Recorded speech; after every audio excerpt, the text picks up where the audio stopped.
आज हम लोग हर पेपर में से इन्वेंट्री का जो टॉपिक है, इन्वेंट्री के जो क्वेश्चंस हैं उसको कर रहे हैं। तो लिखेंगे inventory questions,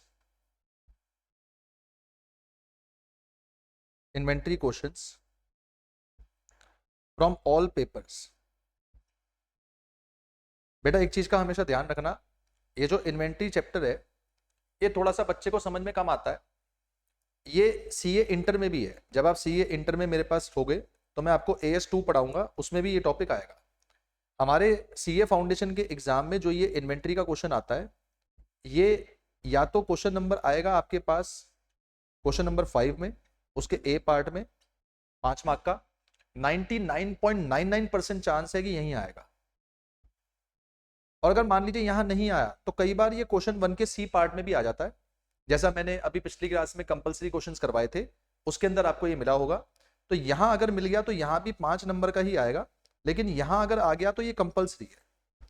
otherwise question number 5 में तो ये आ ही रहा है। ओके, चले एक एक करके जरा पेपर को निकालते हैं, इसको अपने पास जो शुरू करते हैं, देखें कैसे।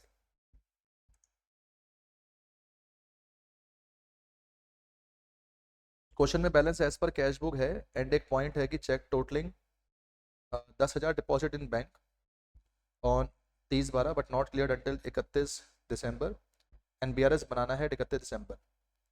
तो इसका अपने पास जो है ट्रीटमेंट क्या होगा। सिंपल है अपने पास कि आपने 31 दिसंबर पे BRS बनाना है और 30/12 को आपने चेक डाला है, अभी तक वो क्लियर नहीं हुआ है। तो आपकी जो कैश बुक है वो आपने बढ़ा दी है, पर अभी तक पासबुक का बैलेंस बढ़ा नहीं है। तो कैश बुक यहाँ पहुंच गई है, पासबुक यहीं का यहीं है।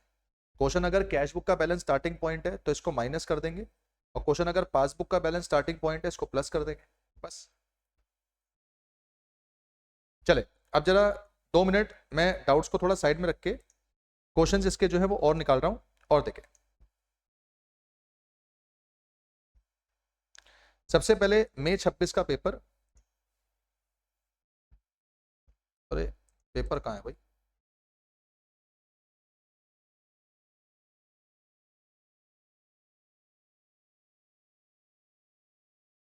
आइए, मई 26 का पेपर,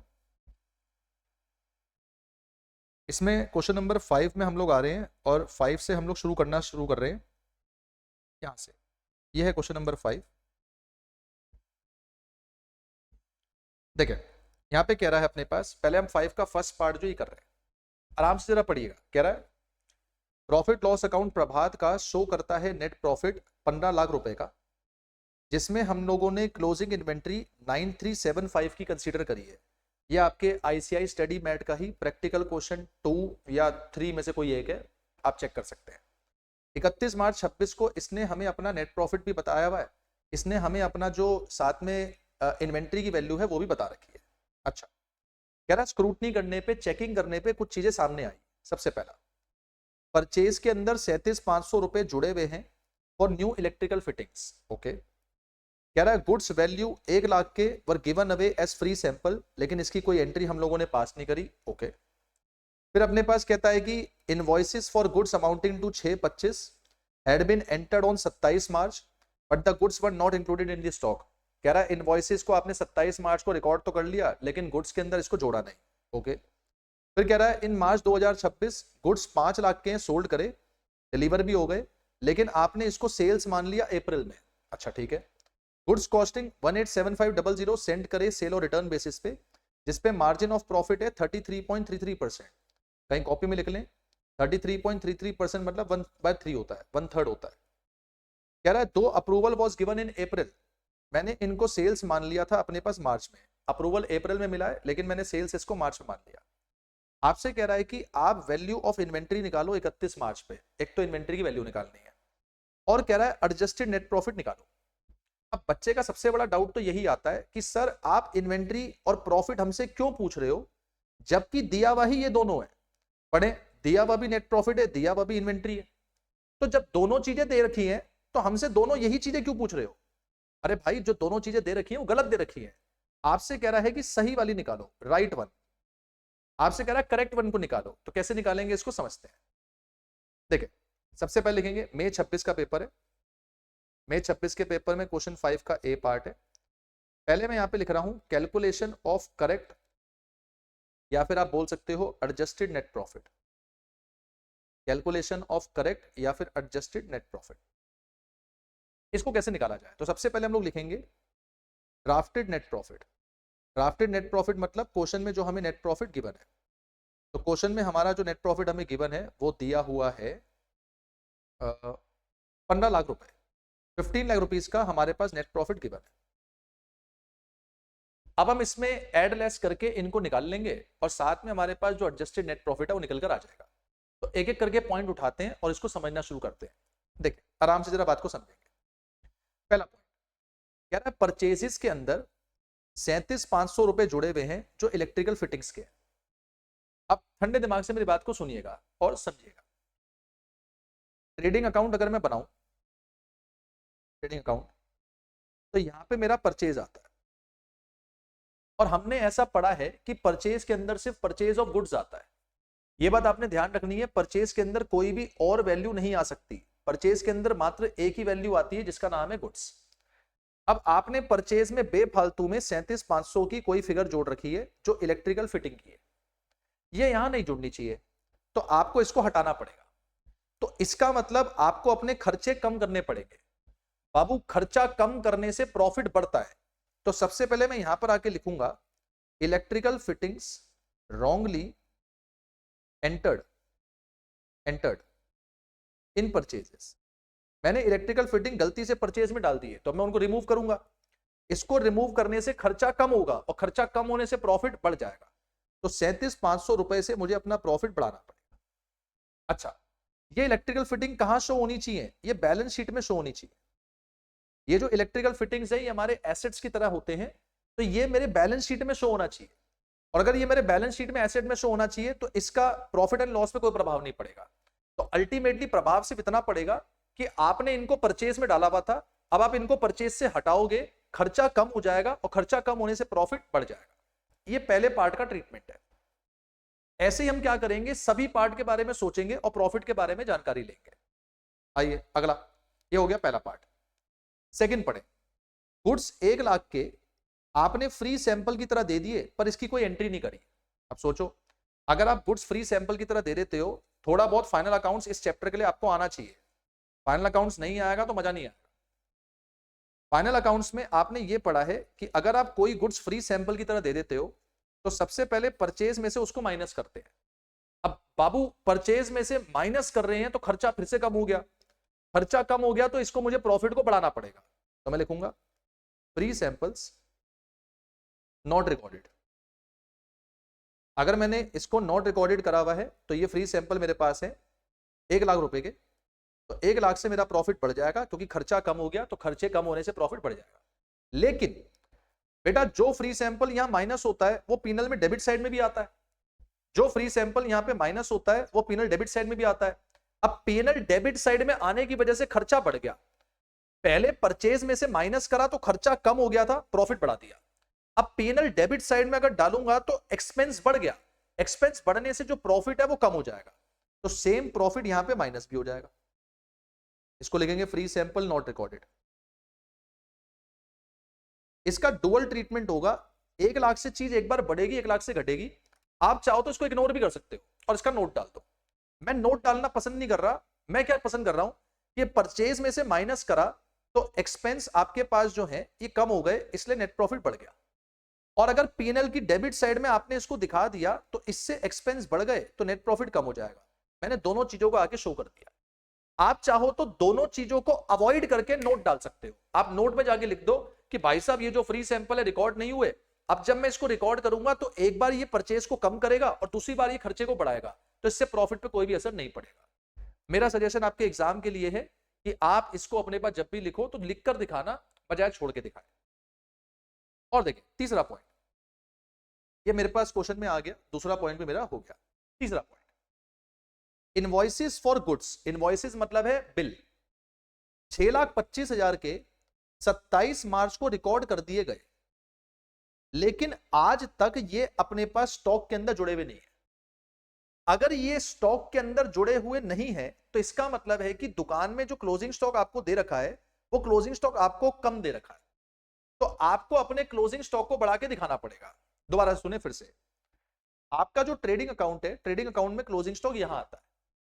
अब आपने कोई माल वाल खरीदा और आपने उसकी एंट्री वेंट्री सब पास कर ली, लेकिन आपने इसको क्लोजिंग स्टॉक में नहीं जोड़ा, तो कायदे से जो क्लोजिंग स्टॉक है वो कम है, तो आपको क्लोजिंग स्टॉक को बढ़ाना पड़ेगा। मजे की बात, अगर आप क्लोजिंग स्टॉक राइट साइड वाले को इसको बढ़ाओगे तो इससे आपका प्रॉफिट भी बढ़ेगा। ये सेम बात आपने गुडविल चैप्टर में भी पढ़ी है पार्टनरशिप में, कि क्लोजिंग स्टॉक का और प्रॉफिट का डायरेक्ट कनेक्शन होता है। क्लोजिंग स्टॉक को बढ़ाएंगे तो जो आपका प्रॉफिट है वो भी बढ़ जाएगा। तो यहां पर हम आके लिख देंगे क्लोजिंग स्टॉक वॉज अंडरस्टेटेड। कितने से अंडरस्टेटेड था? 625। तो 625 से हम लोग अपने क्लोजिंग स्टॉक को बढ़ा देंगे, उससे मेरा प्रॉफिट भी बढ़ जाएगा। एक और बात, आपने कोई सामान खरीदा, सामान खरीदने से आपने उसकी एंट्री 27 मार्च को लिख के रख ली, लेकिन आपने उस वैल्यू को क्लोजिंग स्टॉक के अंदर ऐड नहीं करा, तो क्लोजिंग स्टॉक जो आपको दिया हुआ है वो कम है। अब आप क्लोजिंग स्टॉक को बढ़ाओगे तो क्लोजिंग स्टॉक बढ़ाने से जीपी भी बढ़ेगा, मतलब प्रॉफिट भी बढ़ेगा, तो प्रॉफिट को बढ़ा के दिखाते हैं। इसके अलावा ये भी हो गया। और देखें नेक्स्ट, कह रहा है मार्च 2026 में 5 लाख का माल बेचा, लेकिन मैंने इसे गलती से सेल मान लिया अप्रैल की। अब इसको समझे, मैंने माल बेचा मार्च 26 में, मार्च 26, मैं ये ट्रेडिंग अकाउंट 31 मार्च 26 के लिए बना रहा हूं, पीएनएल भी 31 मार्च 26 तक के लिए बना रहा हूं।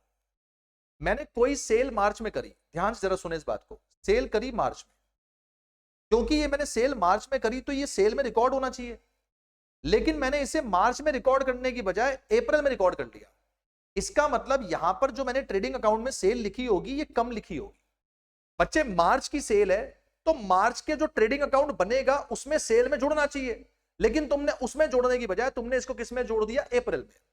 तो अगर रियलिटी में बोलूं, आपने जो ट्रेडिंग अकाउंट में सेल लिखी, ये सेल आपने कम लिखी है। अब सेल अगर आपने कम लिखी है तो सेल को बढ़ाना पड़ेगा। अगेन जब आप सेल को बढ़ाओगे तो प्रॉफिट आपका फिर से बढ़ जाएगा। तो यहां पे लिखेंगे सेल्स रिकॉर्डेड लेस। सेल आपने कम रिकॉर्ड करी, कितने की सेल कम रिकॉर्ड करी? 5 लाख रुपए की। तो 5 लाख से आप अपनी सेल को बढ़ा दोगे ताकि आपका जो प्रॉफिट है वो भी बढ़ जाए। तो सेल मार्च की थी, मार्च में रिकॉर्ड होनी चाहिए, पर हमने मार्च में इसको अपने पास जो रिकॉर्ड नहीं करा, हमने इसको अगले साल में, अगले साल मतलब कि अप्रैल में जाके रिकॉर्ड कर लिया। तो इस साल में जो सेल लिखी हुई है वो कम है, इस साल की सेल कम है, तो इस साल की सेल को बढ़ा देंगे। जब बढ़ाओगे तो प्रॉफिट बढ़ जाएगा। लास्ट आखिरी पॉइंट, ये भी खत्म। इसको पढ़े, गुड्स कॉस्टिंग 187500 हमने रिटर्न बेसिस पर भेजे किसी को मार्च में, और इस पे मार्जिन ऑफ प्रॉफिट है 33.33%।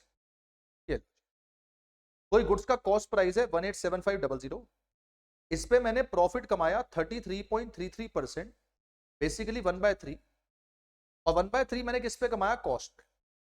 कॉस्ट पे अगर ये कॉस्ट है और ये प्रॉफिट 1/3 ऑन कॉस्ट है, तो प्रॉफिट मैंने कितना कमाया होगा? 187500 पे 1/3, तो ये मैंने प्रॉफिट कमाया होगा 62,500 का।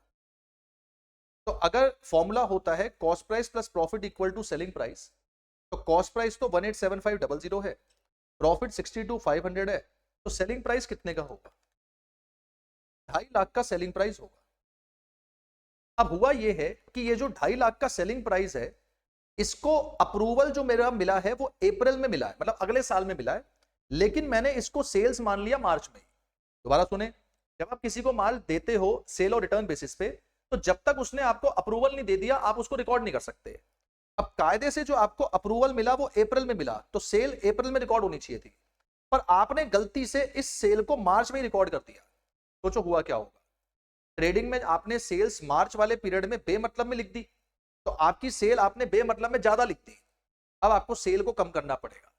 जब आप सेल को कम करोगे तो आपकी कमाई कम हो रही है, कमाई कम होने से आपका जो प्रॉफिट है वो भी कम हो जाएगा। तो हम लोग यहां पर आके लिखेंगे इसको, हमने सेल बेमतलब में ज्यादा रिकॉर्ड कर दी, sale on approval wrongly recorded, हमने बेमतलब में इसको रिकॉर्ड कर दिया।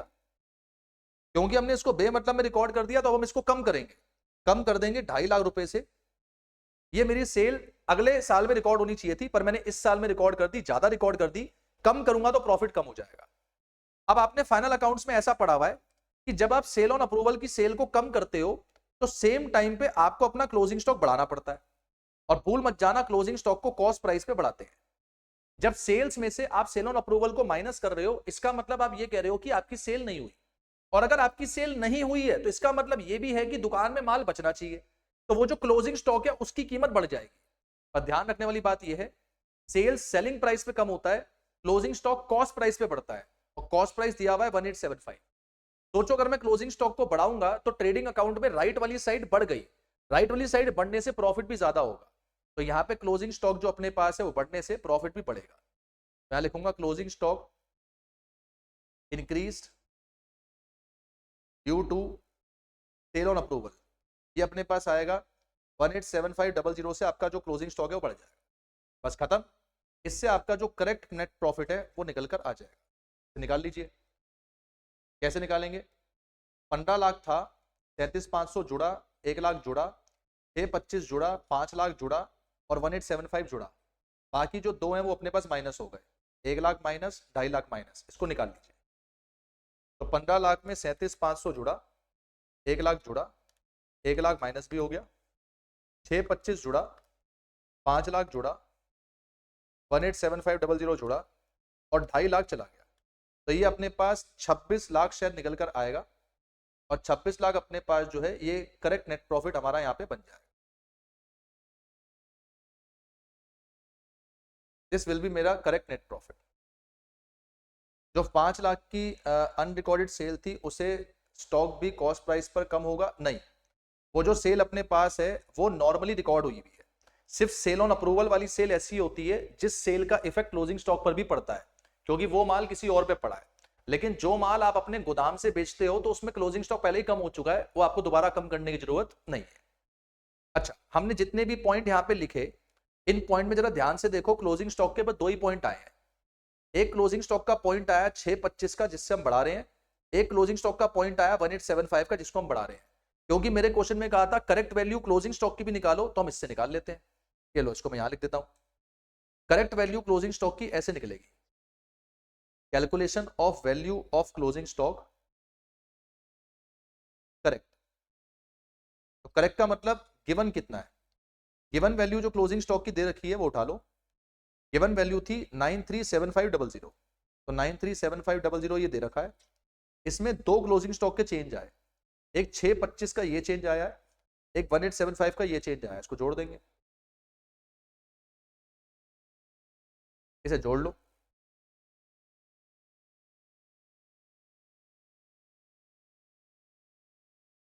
ये अपने पास आ जाएगा 17,50,000। ये 17,50,000 मेरा क्लोजिंग स्टॉक की वैल्यू होगी जो करेक्ट हो। ये भी उसने कहा था निकाल के दिखाओ, तो ये हमने दिखा दिया। This was the question of 5 marks. 5 mark का ये क्वेश्चन था। 5 मार्क के क्वेश्चन में आपने करेक्ट प्रॉफिट भी बता दिया, और साथ में जो आपके पास करेक्ट क्लोजिंग स्टॉक है आपने वो भी बता दिया। दोनों के दोनों को दिखाने का तरीका इस तरीके से बन जाएगा। ठीक है बॉस, बताइए कोई दिक्कत, कोई डाउट इसमें? ये मई 26 का सवाल है, इस तरीके से इसको करना था। आपके पेपर में जो क्वेश्चन नंबर 5 होता है, कायदे से छोड़ने लायक क्वेश्चन वही होता है। मैं ऐसा क्यों कह रहा हूं? क्योंकि क्वेश्चन नंबर 5 में कभी भी एक चैप्टर से क्वेश्चन नहीं आता। क्वेश्चन नंबर 5 में मल्टीपल चैप्टर से क्वेश्चन आता है। तो ना क्या होता है, इन्वेंट्री भी आ रहा है उसमें, बिल ऑफ एक्सचेंज भी आ रहा है कई बार उसमें, प्रेफरेंशियल रिडेम्पशन भी आ रहा है, कभी कभार बीआरएस भी आ जाता है। तो ये क्वेश्चन एक ऐसा क्वेश्चन है जिसमें इंस्टीट्यूट बहुत सारे सवाल पूछता है। अब बच्चा ये कहता है कि सर अगर हमें कोई एक आधा चैप्टर छोड़ना हो तो हम क्या करें? देखो, बात ये नहीं है कि एक आधा चैप्टर छोड़ना हो, बात यह है कि आपने कोई भी एक आधा चैप्टर छोड़ा, उसके बिना आपको सब कुछ आना चाहिए। उसके बदले में आपसे कहता हूं कि आप सब पढ़ के जाओ और पेपर में जाके डिसाइड करो कि कौन सा क्वेश्चन सबसे कम आता है। एंड अगर आपको सारे क्वेश्चन आते हैं, अगर आप सब क्वेश्चन कर लोगे, तो सारे क्वेश्चन चेक होंगे और बेस्ट 4-5 के जो भी मार्क्स होते हैं वो लगते हैं। तो इन्वेंट्री टॉपिक अगर आपको समझ में नहीं आता, ये क्वेश्चन 5 में आपको मिलेगा, आप इसको लेफ्ट कर सकते हो। लेकिन बेहतर ये है कि अगर आप कर लोगे तो गलती से कल को कोई और क्वेश्चन टफ आ गया, आप उसको छोड़ के इसको कर पाओगे। ये इसका फायदा होता है। और जैसा मैंने बताया ये सीए इंटर में भी है, तो मैं तो यही चाहूंगा कि आप लोग इसको कर लो। नहीं करोगे तो फिर आपको आगे बहुत दिक्कत आने वाली है। खैर, ये था मेगा पेपर। अब मैं जनवरी का पेपर आपको दिखा रहा हूं, उसमें भी हमारा क्लोजिंग स्टॉक वाला ये इन्वेंट्री का पॉइंट आया हुआ है। इसको एक बार हम लोग करेंगे। ये लीजिए, ये 5 का अपने पास जो है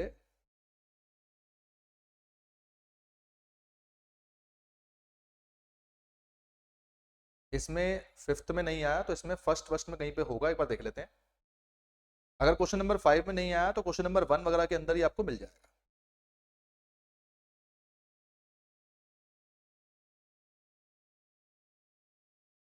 ये जनवरी वाले में अपने पास जो है इसमें फर्स्ट में भी नहीं दिया है। कोई थ्योरी वगैरह इसकी इन्वेंट्री की आई हो तो एक बार वो देख ले।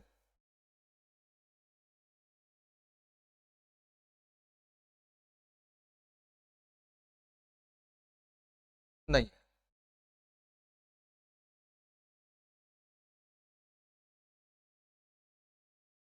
नहीं आया इसमें इन्वेंट्री।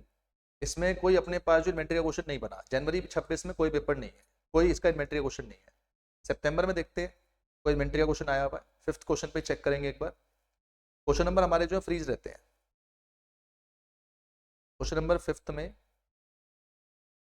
ये ये कैसा पेपर डाला इन्होंने, बड़े नालायक है।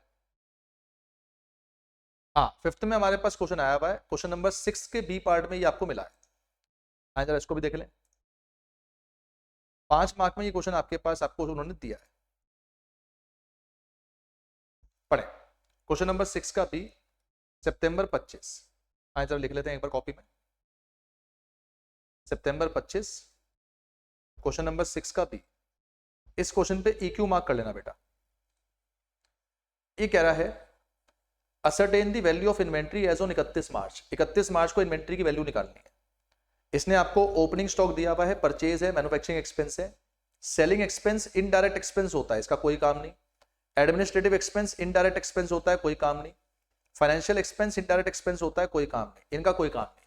क्योंकि हमें अगर इन्वेंट्री निकालना है तो ट्रेडिंग अकाउंट बनाना पड़ेगा। ट्रेडिंग अकाउंट में डायरेक्ट एक्सपेंस आते हैं, सेल्स भी दिया हुआ है। नीचे पढ़े, कह रहा है इन्वेंट्री की वैल्यू को निकालते वक्त एक सम 7500 रुपए का राइट ऑफ करा गया किसी पर्टिकुलर आइटम का, जो कि ओरिजिनली परचेज किया था 70 का।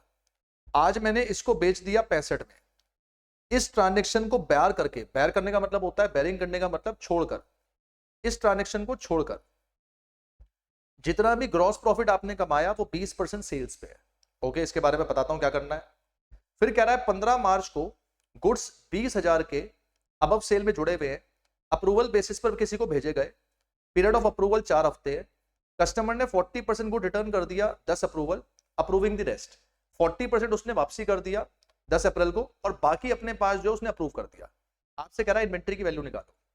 ये लो जी, हम क्या करेंगे, ट्रेडिंग अकाउंट बना लेंगे। ट्रेडिंग अकाउंट से हमारी इन्वेंट्री निकल कर आ जाएगी, और हमें ये जो ट्रेडिंग अकाउंट बनाना है ये 31 मार्च 25 के लिए बनाना है। तो 1 अप्रैल 24 से 31 मार्च 25 का जो डेटा गिवन है उसके लिए हम लोग इसको बना रहे हैं। पहले सब चीज लिख के रख लो। यहाँ पे ओपनिंग स्टॉक आता है, यहाँ पे परचेजेज आएगा,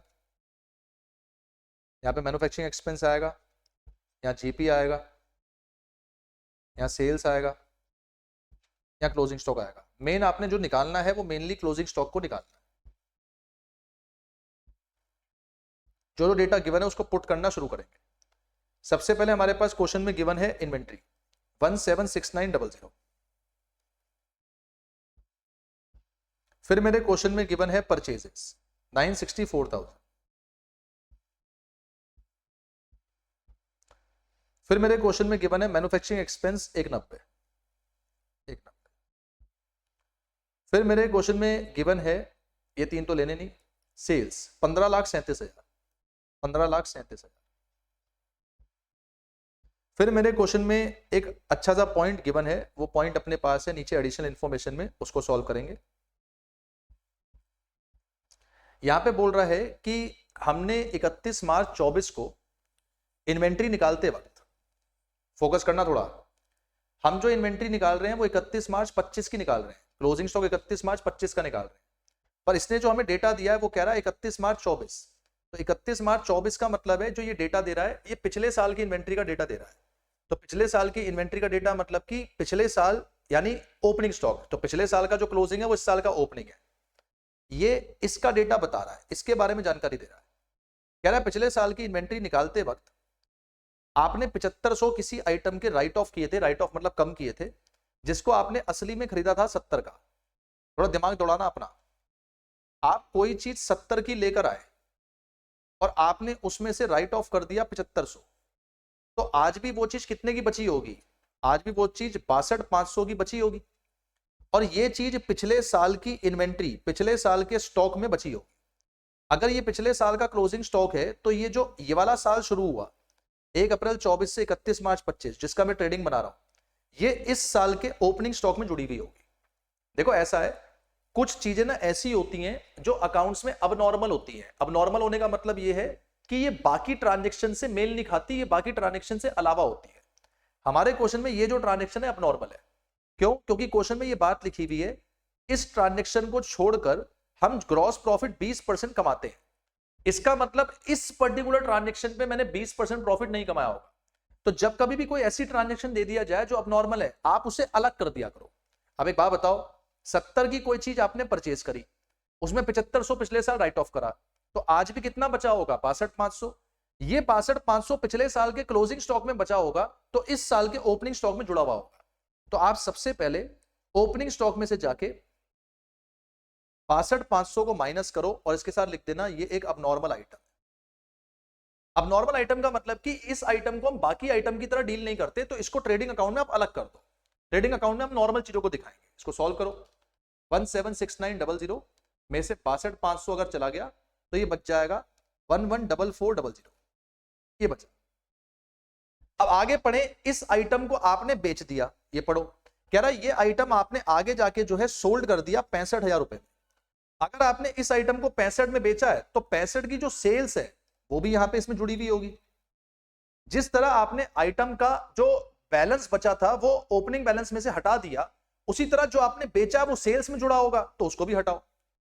ये अबनॉर्मल आइटम अब यहां पर भी माइनस हो जाएगा। ऐसा करने से ये फिगर कितनी आ जाएगी?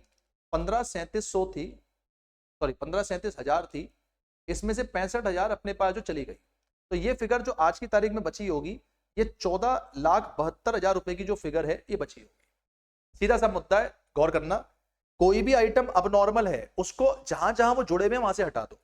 तो 62,500 की फिगर ओपनिंग स्टॉक में जुड़ी हुई है, वहां से हटा दिया, और 65,000 को मैंने जो बेचा, ये बेचा है तो सेल्स में जुड़ा होगा, वहां से हटा दिया, ताकि जब आपका ट्रेडिंग अकाउंट बने तो ट्रेडिंग अकाउंट सिर्फ और सिर्फ सिंपल चीजों के आधार पर बने। ट्रेडिंग अकाउंट में कभी भी ऐसा ना हो, नॉर्मल चीजें ही होनी चाहिए, कोई अबनॉर्मल चीज ट्रेडिंग अकाउंट के अंदर ना आए, ये ध्यान रखना है। अब इसके अलावा जो आखिरी पॉइंट है उसकी तरफ हम लोग जो चल रहे हैं, लास्ट पॉइंट पढ़े, क्या कह रहा है? कह रहा है 15 मार्च को आपने गुड्स सेल वैल्यू 20,000 का किसी को दिया, जिसका पीरियड 4 हफ्ते है। ये इसको यहां पे नीचे लिख के दिखाता हूं, 15 मार्च से 4 हफ्ते, 1 2 3 4, week 1 week 2 week 3 week 4। Normally 4 हफ्तों का मतलब 28 दिन होता है, लेकिन मैं इसको 1 महीना मान रहा हूं। तो 15 मार्च के बाद यहां पे मैं पहुंच जाऊंगा 1 महीना 15 अप्रैल। मैं यहां खड़ा हूं 31 मार्च पे। अब मैंने किसी को यहां पे 20,000 का माल, जिसका सेलिंग प्राइस है, वो दिया सेल ऑन रिटर्न बेसिस पे। आगे पढ़े, कह रहा है इसमें से उसने रिटर्न कर दिया 40% ऑफ गुड्स 10 अप्रैल को। 10 अप्रैल कहीं अपने पास जो यहां कहीं पे आ रहा होगा, इस पे उसने 40% गुड्स वापसी कर दिए। तो 20,000 का जो अपने पास है 40%, इसका मतलब कितने गुड्स वापसी कर दिए? 8,000। और कह रहा है कि इसके बाद उसने जो बाकी बचा वो अप्रूव कर दिया। अप्रूव करने का मतलब है 20 में से अगर उसने 8,000 वापसी कर दिया, तो इसी दिन पे जो बाकी के 12,000 रुपए बचे वो उसने अप्रूव कर दिया। अब गणित लगाओ थोड़ा सा अपना सोचने पर, सोचोगे तो समझ में आएगा। क्वेश्चन में कहा है ये जो 20,000 की सेल है, ये सेंटेंस पढ़ो, ये जो 20 की सेल है ये ऊपर वाली सेल में जुड़ी हुई है। अब मैं आपसे कहता हूं कि आपने 20 की सेल पहले ही जोड़ रखी है सेल में, तो ये तो गलत कर दिया। आप सेल तब तक नहीं जोड़ सकते जब तक आपको अप्रूवल ना मिले। कायदे से जो आपको अप्रूवल मिला है, वो अप्रूवल आपको जो है 12,000 रुपए का मिला है, और वो भी ध्यान रखना, और वो भी बाद में मिला है, 31 मार्च तक नहीं मिला। तो बेटा ये जो 20,000 रुपए की सेल है जो आपने रिकॉर्ड कर ली, तो बेमतलब में रिकॉर्ड कर ली है, क्योंकि 31 मार्च को तुम्हें कोई सपना थोड़ी ना आ रहा है कि ये आदमी 8,000 के गुड्स वापसी कर देगा और 12,000 के अप्रूव कर देगा। तुम्हें कोई 31 मार्च को ये वहम थोड़ी ना आ रहा है। तुम जब 31 मार्च को खड़े हो, तुम तो ये सोच रहे हो कि अभी भी 2 हफ्ते बचे हैं, ये बता देगा। लेकिन इसके कुछ भी बताने से पहले तुम अपनी सेल लिख बैठे हो, भाई गलत करा है। क्योंकि तुम ये सेल लिख बैठे हो तो तुम्हें अपनी सेल को कम करना पड़ेगा। तुम सबसे पहले यहां पर आके माइनस करोगे सेल ऑन अप्रूवल, ये 20,000 की सेल को तुम्हें कम करना पड़ेगा। अब जब तुम ये 20,000 की सेल को कम करोगे तो तुम्हारी सेल बच जाएगी 14,52। लेकिन कॉमन सेंस लगाओ, मैंने आपको बताया जब जब सेल ऑन अप्रूवल से सेल को कम करते हो तब तब आपको क्लोजिंग स्टॉक को बढ़ाना पड़ता है। अब आप क्लोजिंग स्टॉक को कैसे बढ़ाओगे वो समझते हैं। इसके अंदर आपका जो सेल ऑन अप्रूवल है वो जुड़ेगा, और जो 20,000 अपने पास है इस पे आपने प्रॉफिट बनाया होगा, ये चेक करें। क्वेश्चन में बताया है कि इसमें प्रॉफिट कहीं पे लिखा था, ये रहा 20% ऑन सेल्स होता है। तो अगर ये 20,000 का माल है, इस पे आपने 20% प्रॉफिट बनाया होगा, क्योंकि ये सेल वैल्यू है और प्रॉफिट भी सेल्स पर ही होता है, ये चेक करें सेल्स पे। अगर 20,000 के माल के ऊपर आपने 20% प्रॉफिट 4,000 बनाया होगा, तो cost plus profit equal to selling price होता है। सेलिंग प्राइस यहां पे दिया हुआ है 20, प्रॉफिट है 4, तो कॉस्ट कितनी होगी? कॉस्ट होगी 16,000। तो आपने बेमतलब में इसको सेल्स में रिकॉर्ड करा हुआ है, जबकि ये सेल्स में रिकॉर्ड नहीं होना चाहिए था। ये क्लोजिंग स्टॉक अपने पास यहां जुड़ना चाहिए था, 20% प्रॉफिट हटा के कॉस्ट प्राइस पे जुड़ना चाहिए था। इसका मतलब ये यहां पे 16,000 का जो क्लोजिंग स्टॉक है इधर ऐड होना चाहिए था, जबकि आपने इसको नहीं करा, तो हम करके दिखाएंगे। एक और बात फिर से, ये जो सेल 20,000 रुपए की है, ये तुम आज की तारीख में रिकॉर्ड ही नहीं कर सकते, क्योंकि ना तो उस बंदे ने रिटर्न करा ना उसने अप्रूव करा। तुमने बेमतलब में इसको रिकॉर्ड करा, इसे कैंसिल करो। और जब तुम 20 की सेल कैंसिल कर रहे हो तो तुम्हें अपना जो क्लोजिंग स्टॉक है 16,000 रुपए का, वो बढ़ा के दिखाना पड़ेगा। अब इसको सॉल्व करते हैं। जीपी हम लोग जो कमाते हैं 20% ऑफ सेल कमाते हैं। सेल हमारी 14,52 है, 14,52 पे 20% निकाल लो। ये निकालना बेटा कितना बनता है? जब आप इसको निकालोगे ये आएगा 290400। अब इसको सॉल्व कर लो। जब आप इसको सॉल्व करोगे क्लोजिंग स्टॉक बैलेंस अपने पास निकल कर आएगा। निकालें, ये हाईलाइट कर देता हूं। एक आएगा ये, एक ये, एक ये, एक ये, इसको जोड़ो।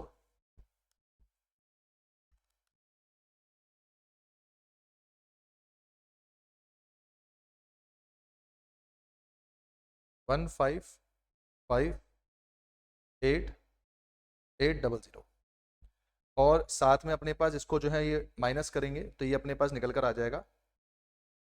इसमें से 14,52 गया,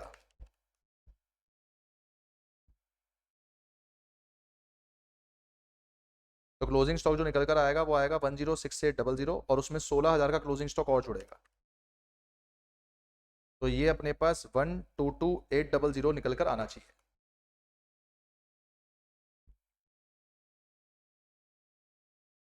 चलो, ये अपने पास निकल कर आ रहा है यहाँ पे क्लोजिंग स्टॉक 106800, ये निकल कर आ रहा है।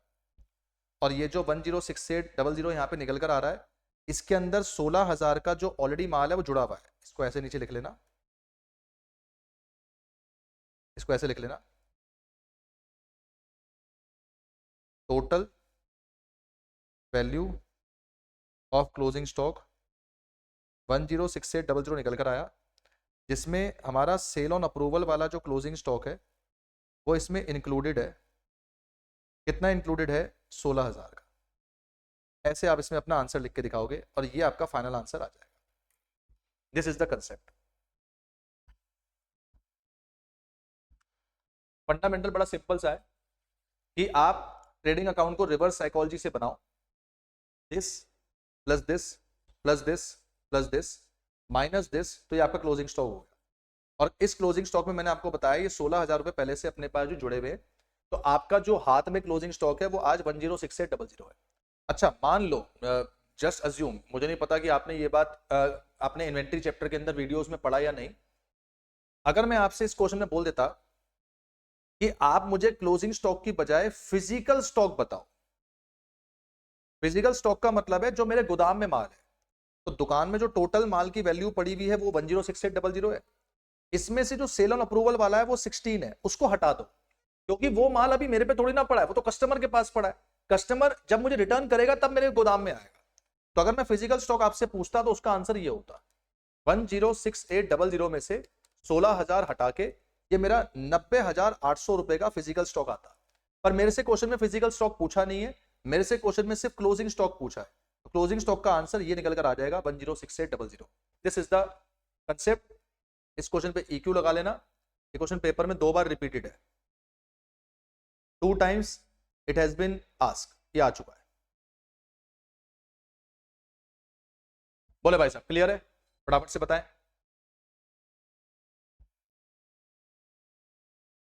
थोड़ा स्लो कर दे, थोड़ा स्लो।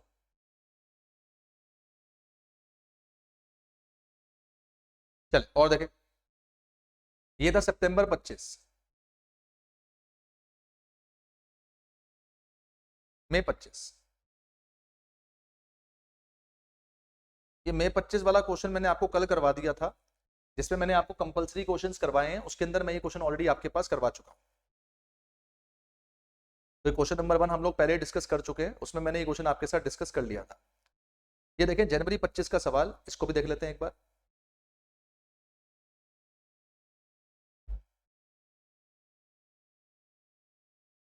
आइए जनवरी 25 वाला जो सवाल है इसको भी एक बार देख लेते हैं, खत्म करेंगे इसको। ये क्वेश्चन आया हुआ जनवरी 25 के अंदर, इन्वेंट्री का 5 के बी का सेकंड पार्ट,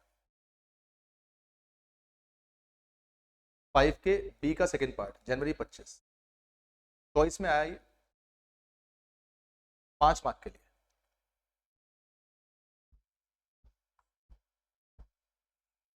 पढ़े, फॉलोइंग डिटेल अवेलेबल है रॉ मटेरियल की ऑफ अ मैन्युफैक्चरिंग यूनिट। इनके पास ओपनिंग इन्वेंट्री पड़ी है 100 यूनिट 15 रुपए पे, कुछ परचेज करा 318 पे। इशू फॉर कंजम्पशन मतलब इन्होंने आगे फैक्ट्री से माल निकाल के आगे दे दिया ताकि ये इससे और चीजें बन सके। 250 यूनिट इन्होंने आगे इशू कर दी, और परचेज करा 500 यूनिट 21 रुपए पे, और इशू कर दिया 100 यूनिट, और इशू कर दिया 450 यूनिट। ओके, नीचे कहता है मैन्युफैक्चरर ने इनकर करे फ्रेट 300 का, अनलोडिंग चार्जेस 150 का हर परचेज के ऊपर। एवरी परचेज पे 300 और 150 ये लगा है, तो मतलब ये ईच परचेज पे है। अच्छा, वेयर हाउस का रेंट 2000 रुपए महीना है। ओके, एडमिनिस्ट्रेटिव एक्सपेंस 1500 रुपए महीना है। आपसे कह रहा है कि आप इन्वेंट्री की वैल्यू निकालो मई 31 को, अगर कंपनी फॉलो करती है वेटेड एवरेज मेथड या फिर कंपनी फॉलो करती है first in first out method. इसके आधार पर आपने इसको निकाल के चलना है। देखो भाई, जो वेयर हाउस का रेंट है ये तो इनडायरेक्ट एक्सपेंस हो गया, उसी तरह जो एडमिनिस्ट्रेटिव एक्सपेंस है ये भी इनडायरेक्ट एक्सपेंस हो गया। तो मेरा इनसे कोई लेन देना नहीं है, मेरा लेन देना इनसे है। फ्रेट और अनलोडिंग चार्जेस से ये डायरेक्ट एक्सपेंस है। डायरेक्ट एक्सपेंस से इन्वेंट्री की वैल्यू चेंज होती है, इनडायरेक्ट एक्सपेंसेस से इन्वेंट्री की वैल्यू चेंज नहीं होती। तो अगर मैं वेटेड एवरेज मेथड को यूज करूं या मैं फीफो को यूज करूं तो मेरा क्वेश्चन कैसे होगा समझते हैं। आओ जरा निकालते हैं। तो पहले हम लोग काम करते हैं, पहले हम लोग क्वेश्चन को वेटेड एवरेज पे करते हैं। तो calculation of closing stock on weighted average basis, लिख लें इसको। जनवरी 25 क्वेश्चन नंबर 5 के बी का सेकंड पार्ट 5 मार्क के। सबसे पहले हम लोग अपना जो क्लोजिंग स्टॉक है उसको निकालेंगे। क्लोजिंग स्टॉक को निकालने के दो तरीके हैं, टेबल बना के भी निकाल सकते हो या फिर बिना टेबल बनाए इसको सीधा मन में भी आप सॉल्व कर सकते हो। मैं खैर इसको थोड़ा टेबल बना के आपको बता रहा हूं, इससे क्वेश्चन की जो प्रेजेंटेशन है वो थोड़ी और बेहतर हो जाए। आइए शुरू करते हैं अपने पास। सबसे पहले मैं अपने पास निकाल रहा हूं टेबल के आधार पे। ऐसे टेबल बना लो। इन्वेंट्री चैप्टर की वीडियोस में मैंने आपको ये बताया था, इसको बोलते हैं स्टोर लेजर। तो यहाँ पे सबसे पहले हम लिख लेंगे डेट, फिर हम यहाँ पे लिखेंगे रिसीट्स, फिर हम यहाँ पे लिखेंगे इश्यूज, और फिर हम यहाँ पे लिखेंगे बैलेंस। चलिए, सब में तीनों तीन तीन column, units, rate, amount, units, rate, amount. नालायकों ने ये क्वेश्चन 5 नंबर में दिया है, वो भी 2 पार्ट से सॉल्व करना है। मतलब बच्चा इसमें बेवकूफों की तरह फॉर्मेट बनाता ही फिरे। पर चलो ये फिर भी इन्होंने अकलमंदी कर दी कि इसको चॉइस में दिया है, ये फिर भी ठीक है। चले, तो यहाँ पे सबसे पहले डेट लिखेंगे ओपनिंग स्टॉक वाली। आइए शुरू करते हैं। ओपनिंग स्टॉक हमारे पास जो दिया हुआ है वो है 100 यूनिट 15 रुपए पे।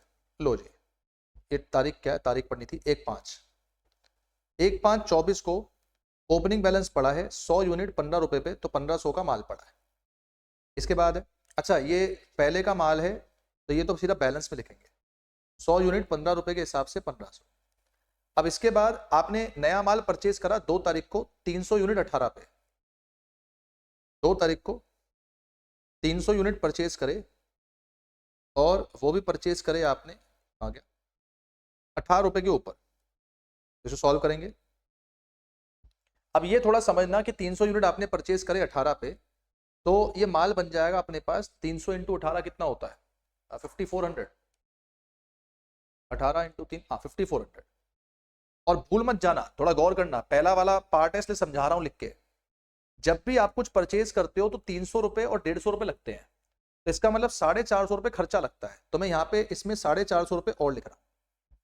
तो क्या आप मेरी बात समझ पा रहे हैं कि आपने जो खर्चा करा वो करा 5850 का।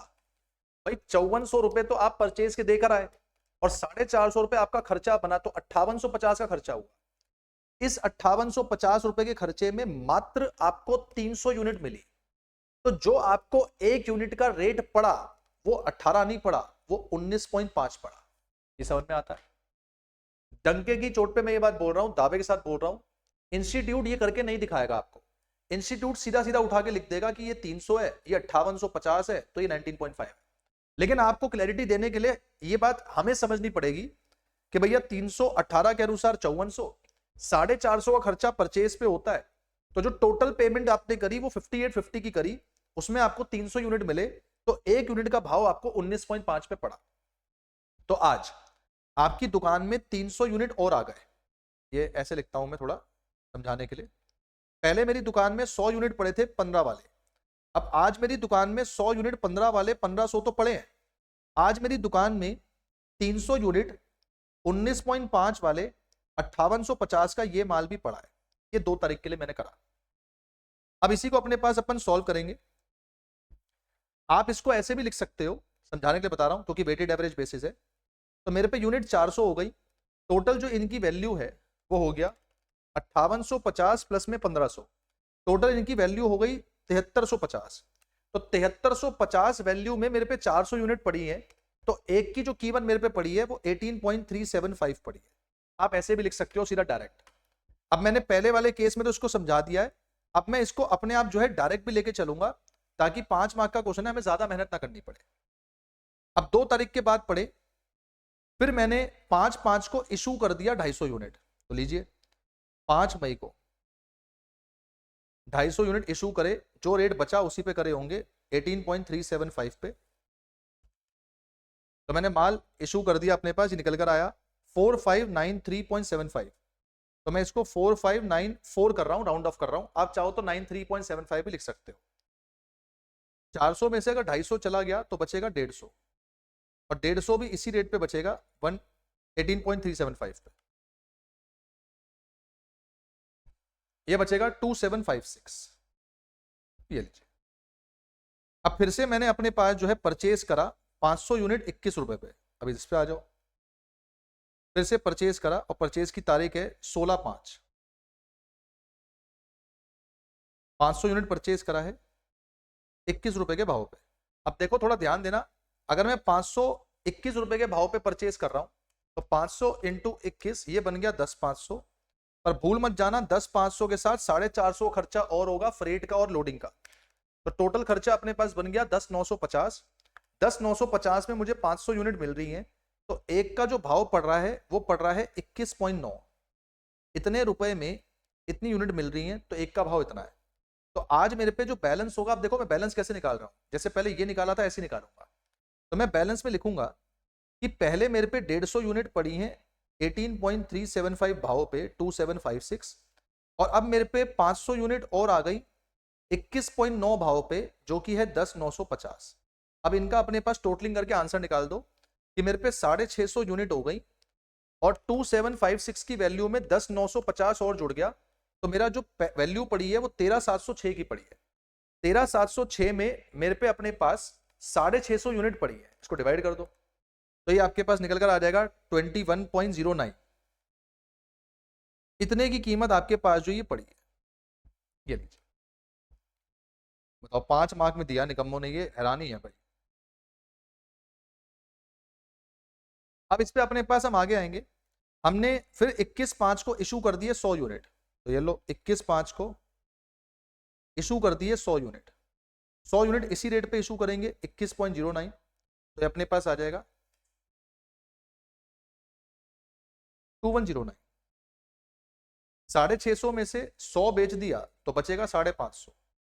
550 भी 21.09 पे बचेगा, ये आ जाएगा 11600। 11600। अब आखिरी में अपने पास है और इशू कर दिया 25/5 को 450 यूनिट, तो 25/5 को और 450 यूनिट बेच दिए, ये भी 21.09 पे। ये अपने पास आ गया 949 9490। तो 550 में से अगर 450 और चले गए तो बच गया होगा 100 यूनिट। 100 यूनिट भी 21.09 पे बचा होगा, तो ये अपने पास आ जाएगा 2109। अब आखिरी में हमारे पास जो है बस यही बचा, तो मेरा यहाँ पे देयरफॉर आ जाएगा value of closing stock. Weighted average से जो मेरे पे माल बचा वो ये बच रहा है, 2109 रुपीज का माल बच रहा है, ये मेरा वेटेड एवरेज से बचा। ये मेरे क्वेश्चन का पहला पार्ट हुआ है। इमेजिन करो कि अभी तक हमारे पास सिर्फ ये पहला पार्ट जो है ये हुआ है।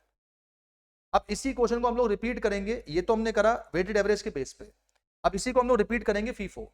वेटेड एवरेज में ध्यान रखना मतलब क्या है वेटेड एवरेज का, टोटल खर्चा डिवाइड बाय टोटल यूनिट्स, ये वेटेड एवरेज का मतलब है। ये चेक करो, टोटल खर्चा डिवाइड बाय टोटल यूनिट, ये रेट निकला। फिर यहाँ पे टोटल खर्चा डिवाइड बाय टोटल यूनिट, ये रेट निकला। फिर यहाँ पे टोटल खर्चा डिवाइड बाय टोटल यूनिट, ये रेट निकला। तो वेटेड एवरेज में हर बार हम टोटल खर्चा डिवाइड बाय टोटल यूनिट करके रेट निकाल लेते हैं। ये मेरा एक परसेप्शन है, ये मेरा सोचने का एक तरीका है। अब वो कह रहा है आप इसी को फीफो से भी करो, तो ये लो भाई फीफो से भी कर लो। जब आप फीफो से करोगे तो डेट, फिर से रिसीट्स, इशूज और बैलेंस। फीफो थोड़ा ज्यादा आसान है। फीफो में ना क्या है कि ज्यादा मचमच नहीं है, unit rate amount, unit rate amount, unit rate amount. सबसे पहले ओपनिंग स्टॉक 1/5/24 को जो मेरे पे पहले का माल पड़ा है वो है 100 यूनिट 15 रुपए पे। अब फीफो से कर रहे हैं इसको। फिर 2/5/24 को मैंने परचेज करा 300 यूनिट 18 पे। अब 300 यूनिट 18 पे, इसका मतलब है वही 54 का लिया और 450 का खर्चा। तो ये हमने कुछ खर्चा भी इसके अंदर अपने पास जो कवर कर लिया है। अब इसको अपने पास सॉल्व करेंगे तो वही 5850 में 300 यूनिट पड़ रहे हैं, तो 19.5 का हमारे पास जो हमें 1 यूनिट पड़ रहा है। अब हमारे पे बैलेंस कितना बचा होगा उसको समझें। आज मेरे पे बैलेंस बचा है 100 यूनिट 15 वाले 1500, और मेरे पे 300 यूनिट पड़े हैं 19.5 वाले जो कि है 5850। बस इतना ही लिखूंगा, अब मैं इसका अलग से रेट नहीं निकालूंगा, बस इतना ही लिखूंगा। अब 2/5 के बाद 5/5 को मैंने इशू करे 250 यूनिट, तो मैं यहाँ पे लिखूंगा 5/5/24। 250 यूनिट जो बेच रहा हूँ फर्स्ट इन फर्स्ट आउट, तो पहले ये 100 बेचूंगा, 100 वाले रेट पे बेचूंगा। अब 100 बेच दिए तो बाकी 150 इसमें से बेचूंगा, 150 इस रेट पे बेचूंगा। 150 इंटू 19.5, ये बच जाएगा 2925। अब एक बात बताइए, 100 वाले तो पूरे खत्म हो गए, 300 में से 150 खत्म हो गए, तो आज भी बचे होंगे 150, और 150 19.5 पे 2925 बचा होगा। ये इस दिन का बैलेंस है। बस ऐसे अपने पास अब करते चलना है फीफो, इसको सॉल्व करते चलना है। फिर ये लोग कहते हैं कि पेपर लेंदी नहीं आता। ये लो 16/5 पे परचेज करे 500 यूनिट 21 पे, इस पे आ जाओ। अब 16/5 पे आपने परचेज करे 500 यूनिट 21 पे, तो ये आ गया 10/500। 450 इस पे खर्चा करा, तो ये 10,950 में 500 यूनिट पड़ रहा है। जैसे आप सॉल्व करोगे तो 21.9 का आपको पड़ रहा है। तो आज आपकी दुकान में 150 यूनिट है 19.5 पे 2925, और आपके पास 500 यूनिट है 21.9 पे 10,950। ये आज का बैलेंस है। अब आगे आपने 21/5 को फिर से इशू कर दिए 100 यूनिट्स। अब जब आप 100 यूनिट बेचोगे, फीफो चल रहा है, तो पहले आप ये वाला बेचोगे 100, ये आ जाएगा 1950।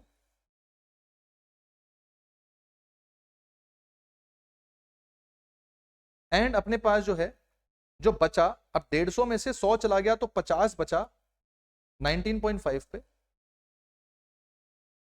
ये आ गया 975। और 500 पूरा पूरा बचा हुआ है, ये बचा 21.9 पे, ये आ गया 10,950। ये यहां का बैलेंस है। और अंत में आखिरी में हम पहुंच गए अब 25/5 को 450 यूनिट फिर से बेच दिए, तो 25/5 को अगर 450 बेचेंगे, फीफो चल रहा है, पहले 50 बेचेंगे ये वाले, और 500 में से मात्र 400 बेचेंगे 21.9 पे, 8760। अब अगर 50 खत्म हो गए और 500 में से 400 खत्म हो गए तो मात्र 100 बचे होंगे, और 100 भी 21.9 पे बचे होंगे, तो ये 2190 आ जाए। तो this will be my closing stock. इसका मतलब देयर फोर क्लोजिंग स्टॉक की वैल्यू होगी 2190 रुपए, और ये फीफो पे आपका निकलेगा। तो जहां मेरा आंसर वेटेड एवरेज पे 2109 आ रहा था, ये 2190 हो गया फीफो पे, मतलब इसमें मेरी क्लोजिंग स्टॉक की वैल्यू ज्यादा आ रही है। दिस इज द परसेप्शन, इस तरीके से इसको लेके चलना है। मुझे एक बार बता दे बेटा, क्लियर होता है या नहीं, समझ में आया या नहीं, प्लीज एक बार बता दे।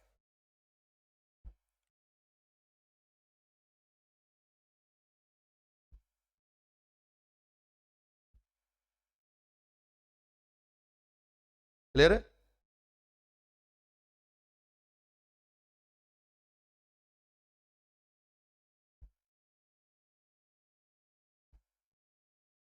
अभी जब मैं आपको इसकी पीडीएफ भेजूंगा, तो एक बार इसको लिखकर प्रैक्टिस जरूर कर लीजिएगा, ताकि आपके पास आपको ये क्लियर हो जाए कि वेटेड एवरेज में कैसे करना है, फीफो में कैसे करना है, ये क्लियर हो जाए। हालांकि इसके अलावा और भी मेथड होते हैं, एक लीफो भी होता है। लीफो ऑल दो इंडिया में बैन है, पर लीफो में क्या होगा, जो लास्ट में आया वो पहले जाएगा। मान लो अगर ये लीफो होता, तो लीफो में अगर मुझे ये 250 यूनिट बेचने होते, तो मैं 300 में से बेचता, जो बाद में आया उसमें से बेचता। ऐसे मान लो मुझे यहाँ पे 100 यूनिट बेचने हैं, तो 100 में ये 500 में से बेचता। ऐसे मान लो मुझे यहाँ 450 बेचने हैं, तो ये मैं 500 में से बेचता। कहने का मतलब लीफो में उल्टा चलता है, बाकी पूरा सेम चलेगा।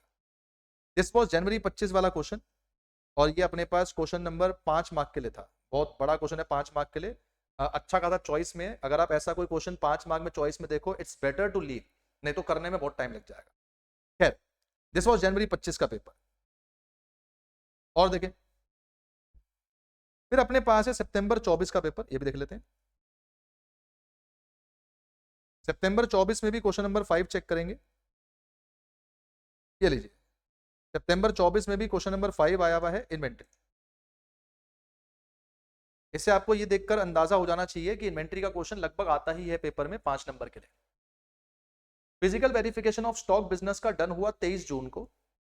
वैल्यू ऑफ स्टॉक अपने पास 480 है। कह रहा है फॉलोइंग ट्रांजेक्शन टुक प्लेस हुई 23 जून से 30 जून के बीच में। ये पहले लिख लेते हैं। ये कह रहा है सितंबर 24 में, क्वेश्चन नंबर 5 का ए, 5 मार्क्स। ये कह रहा है, ये है 23 जून, ये है 30 जून। 23 जून से 30 जून 7 दिन का समय। ये कह रहा है फिजिकल वेरिफिकेशन 23 जून को कंप्लीट हुई और इसमें स्टॉक आया 480। तो यहां मैंने फिजिकल वेरीफाई करा, मतलब फिजिकल गिनती करी जाके, और यहां मेरा क्लोजिंग स्टॉक की जो वैल्यू आई वो आया 480। और अभी आपसे बोल रहा है कि इन 7 दिनों में कुछ ट्रांजेक्शन हुई। ये पढ़े, कह रहा है कि transaction took place between 23 June and 30 जून, 7 दिनों में कुछ ट्रांजेक्शन हुई। और उन ट्रांजेक्शन के बाद ये बोल रहा है कि आप स्टॉक की वैल्यू बता दो 30 जून को। तो इसने आपसे ये बोला कि इस दिन पे मेरा क्लोजिंग स्टॉक कितना होगा, आप ये निकाल के बता दो। ये ट्रांजेक्शन दी है। मैं क्या करूंगा बेटा, बड़ा सिंपल सा हिसाब किताब है। मैं ट्रेडिंग अकाउंट बनाऊंगा, ट्रेडिंग में opening stock, purchase, direct expense, GP मैं सब डाल दूंगा, सेल वेल सब डाल दूंगा, इनको ऐड करूंगा, ये माइनस करूंगा, तो यहां जो मेरा क्लोजिंग स्टॉक बचेगा वो मेरा इसका आंसर होगा। मतलब करना कुछ नहीं है, उसने आपको 7 दिन का डेटा दिया है और 7 दिन के लिए ट्रेडिंग अकाउंट बना दो। ट्रेडिंग अकाउंट से आपके पास क्लोजिंग स्टॉक निकल कर आ जाएगा। इसे सॉल्व कर देते हैं। यानी क्वेश्चन को करने से पहले क्वेश्चन का थोड़ा सा परफॉर्मा समझिए, वो समझोगे तो बढ़िया रहेगा। कल का एमटीपी का क्वेश्चन है, आप वेरी गुड, कल का एमटीपी का क्वेश्चन है बिल्कुल। आए जरा इसको निकालते हैं अपने पास, पढ़िए।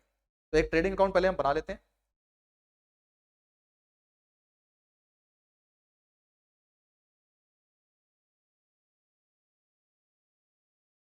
पहले लिख लेते हैं डेटा को। ओपनिंग स्टॉक,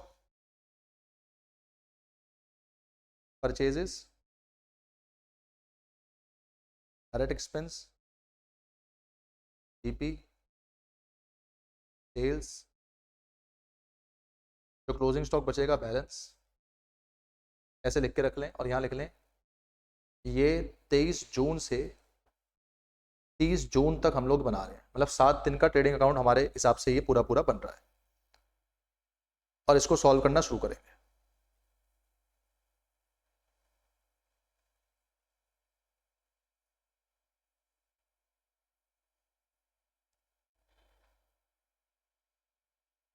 चलिए शुरू करते हैं।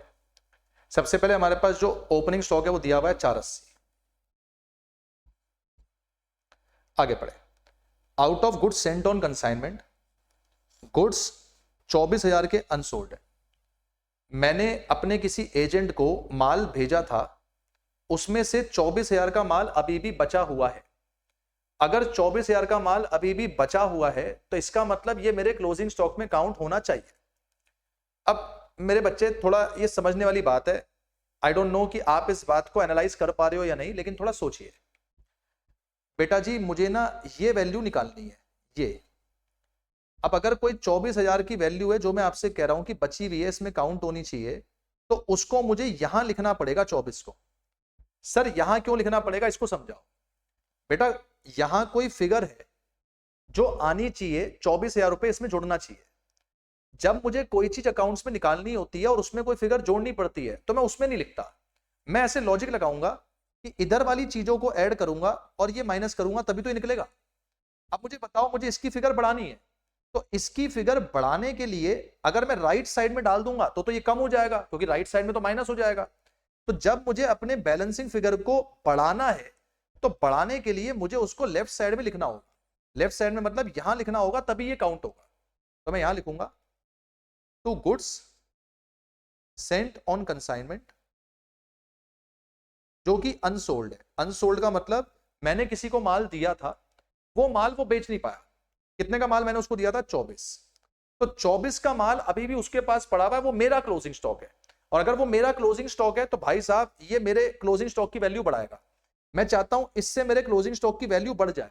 अब इसको बढ़ाने के लिए, क्योंकि ये निकलेगा कैसे, सोचो, ये डेबिट है क्रेडिट है, डेबिट वाला मैं पूरा ऐड करूंगा, क्रेडिट वाला मैं पूरा माइनस करूंगा, तब ये बचेगा। तो अगर मैं इसको डेबिट में डालूंगा तभी ये ऐड होगा, क्योंकि अगर मैं क्रेडिट में डाल दूंगा तो ये माइनस हो जाएगा। इसलिए आपको ये अंडरस्टैंडिंग होनी चाहिए कि मैंने इसको डेबिट में क्यों डाला, ये इसका तरीका है। आगे और पढ़ो, ये था फर्स्ट पॉइंट। फिर कह रहा है परचेज आपने 40,000 की करी, जिसमें से 16,000 की डिलीवर हुई है 5 जुलाई को। तो आपने परचेज कर दी 40,000 की, जिसमें से 16,000 डिलीवर हुआ 5 जुलाई, मतलब बाद में डिलीवर हुआ। तो ऐसे समझो, अगर मैं परचेज में लिखूं और ऐसे लिखूं कितना मुझे मिल गया है और कितना मेरा अपने पास जो है अभी भी मिलना बाकी है, तो मैं ऐसे लिख दूं परचेज में कितना मुझे रिसीव्ड हुआ और कितना अभी भी ट्रांजिट में है। ट्रांजिट का मतलब है अभी भी रास्ते में है। देखो मैं ये 30 जून तक के लिए बना रहा हूं, तो 30 जून तक के लिए मेरे को 40 में से 16 तो अगले महीने में मिल रहा है, तो इस महीने में कितना मिल गया होगा, अपने महीने में 24, और जो 16 अगले महीने मिल रहा है वो 16 भी मैं ट्रांजिट में लिखकर यहां पे लिख सकता हूं, क्योंकि कॉमन सेंस लगाओ। जब मैंने माल खरीदा तो माल खरीदने से मेरी दुकान में माल ज्यादा बचेगा, तो जो माल मैंने खरीदा 24,000 का वो तो मेरे पास आ चुका है, लेकिन जो 16,000 का माल है वो इस महीने में नहीं आया, अगले महीने में आएगा। तो कायदे से वो भी तो मेरी परचेज ही है, और वो परचेज है तो वो इन ट्रांजिट के नाम से यहां पे आनी चाहिए। सर आप दोनों क्यों लिख रहे हो, क्योंकि बेटा जो माल रास्ते में है वो तो मैं वैसे ही बेच नहीं पाऊंगा, वो तो वैसे ही क्लोजिंग स्टॉक में काउंट होना चाहिए। और जो माल मुझे ऑलरेडी मिल गया है, जब तक उसके बारे में बेचने का कोई डेटा दिया नहीं है तो मैं उसको भी मान के चलूंगा कि वो भी मेरे क्लोजिंग स्टॉक में है। भाई मैंने ये कप मंगवाया, अब मैं आपसे कहता हूं ये कप मेरे पे पहुंचा ही नहीं, अभी तक मेरे पे आया ही नहीं है, तो इसका मतलब मैं इसे कभी बेच ही नहीं पाऊंगा। बेच नहीं पाऊंगा तो ये मेरे क्लोजिंग स्टॉक में काउंट होना चाहिए। दूसरा सिनेरियो, मैंने ये कप अपने पास मंगवाया, अब ये कप मेरे पे आ चुका है, अब इसके बारे में सेल का कोई डेटा ही नहीं दिया, तो मैं मान के चलूंगा कि भैया अगर कोई इसके बारे में डेटा नहीं है तो अल्टीमेटली ये जो कप अपने पास है ये अब मैंने बेचा नहीं है, ये अभी भी मेरे क्लोजिंग स्टॉक में काउंट हो रहा होगा। तो माल आ गया है, सेल का डेटा नहीं है, क्लोजिंग स्टॉक में काउंट होगा। माल आया ही नहीं है, इसका मतलब है भैया वैसे ही नहीं बिका, तो क्लोजिंग स्टॉक में फिर भी काउंट होगा। ये इसका तरीका। तीसरा, अब इसको पढ़ें। कह रहा है सेल, हाँ राघव इस पॉइंट में डाउट है, राघव ऐसे यहां पे समझ लेते हैं। ये देखें, ये है 23 जून, ये है 30 जून, ये यहां पे जुलाई का महीना लग चुका है। मैं ट्रेडिंग अकाउंट सिर्फ यहां से यहां तक का बना रहा हूं, अब मैंने इस ट्रांजेक्शन में कोई परचेज करी है 40 की, 40 में से 24 का माल यहां मिल चुका है और 16 का माल यहां मिला है। अब क्योंकि मैं ट्रेडिंग अकाउंट बना रहा हूं यहां से यहां तक का, तो परचेज जो मैंने करी है वो कितनी करी है 40। बस मैं परचेज को ऐसे लिखूंगा कि इसमें कितना माल मिल चुका है और कितना माल अभी भी मिलना बाकी है। जो माल मुझे मिल चुका है वो 24 है, 16 मुझे अगले महीने मिला है, तो आज की तारीख में 30 जून तक मैं उसको लिखूंगा इन ट्रांसिट, ये अभी भी मिलना बाकी है। सर अगर हम इनको यहाँ पे लिख रहे हैं तो इसका मतलब ये है कि ये जो क्लोजिंग स्टॉक की वैल्यू है ये बढ़ेगी, क्योंकि डेबिट वाला सारा ऐड करूंगा, क्रेडिट वाला माइनस करूंगा, तभी क्लोजिंग स्टॉक आएगा। सर आप इसको बढ़ा क्यों रहे हो? बेटा जो माल मुझे मिल गया, गौर करना, जो माल मुझे रिसीव हो गया, जब तक उसके सेल के बारे में कोई डेटा नहीं दिया हुआ है मैं मानूंगा कि वो नहीं बिका है, तो ये मेरे क्लोजिंग स्टॉक में काउंट होना चाहिए। और जो माल मुझे मिला ही नहीं, वो तो बिक ही नहीं सकता, तो वो भी क्लोजिंग स्टॉक में काउंट होना चाहिए। इनडायरेक्टली बोलूं तो 40,000 की पूरी पूरी परचेज रिकॉर्ड होनी चाहिए। This is the perception. Physical verification में फिजिकल प्रेजेंट तो ही नहीं है गोडाउन में, बट से फिजिकली वेरीफाई हो भी तो नहीं सकता। वही मेरी बात को समझो, आपने शायद क्वेश्चन को ध्यान से नहीं पढ़ा, क्वेश्चन को पढ़ना बहुत जरूरी है। इस क्वेश्चन में स्टॉक की वैल्यू निकालनी है, फिजिकल स्टॉक नहीं निकालना, स्टॉक की वैल्यू निकालनी है। स्टॉक, स्टॉक मतलब क्लोजिंग स्टॉक। सर लेकिन स्टार्टिंग में तो फिजिकल स्टॉक दिया था, बिल्कुल सही, स्टार्टिंग में जो दिया हुआ है वो फिजिकल स्टॉक है, लेकिन जो पूछ रहा है वो फिजिकल स्टॉक नहीं पूछ रहा, वो टोटल वैल्यू ऑफ स्टॉक पूछ रहा है। मतलब जो माल मेरे गोदाम में नहीं भी पहुंचा उसकी भी वैल्यू बताओ। और बेटा कॉमन सेंस से सोचो, मुझे वैल्यू ऑफ क्लोजिंग स्टॉक निकालनी है, तभी तो मैं कंसाइनमेंट वाला माल भी जोड़ रहा हूं, क्योंकि कंसाइनमेंट वाला माल भी मेरे पास नहीं पड़ा, वो तो मेरे एजेंट के पास पड़ा है, लेकिन फिर भी मैं उसको जोड़ रहा हूं। तो इसका मतलब जो मैं ये क्लोजिंग स्टॉक यहां पे निकाल रहा हूं बेटा जी, ये क्लोजिंग स्टॉक में टोटल क्लोजिंग स्टॉक निकाल रहा हूं, टोटल, ये फिजिकल वाला नहीं निकाल रहा, ये फिजिकल वाला नहीं निकाल रहा। ये जो मुझे दे रखा है ये फिजिकल वाला है, लेकिन मेरे से पूछा फिजिकल वाला नहीं है, पूछा मेरे से टोटल है, इसीलिए मैं ये 24 भी यहां पे जोड़ रहा हूं, ये 16 भी यहां पे जोड़ रहा हूं। जानते हो, अगर मेरे क्वेश्चन में यहां पे उसने बोला होता कि अंकित जी आप मुझे फिजिकल स्टॉक बताओ, तो फिजिकल स्टॉक बताते टाइम ना तो मैं ये 24 काउंट करता ना ये 16 काउंट करता, क्योंकि 24 वाला मेरे गोदाम में नहीं पड़ा, एजेंट के पास पड़ा है, और 16 वाला तो मेरे पे अभी तक आया ही नहीं, तो उसको काउंट करना ही नहीं चाहिए।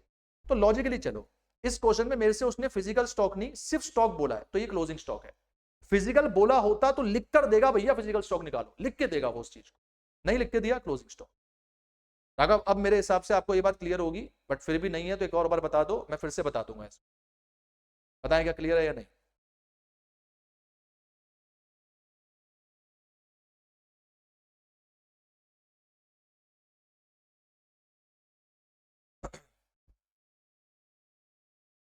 ठीक है भाई,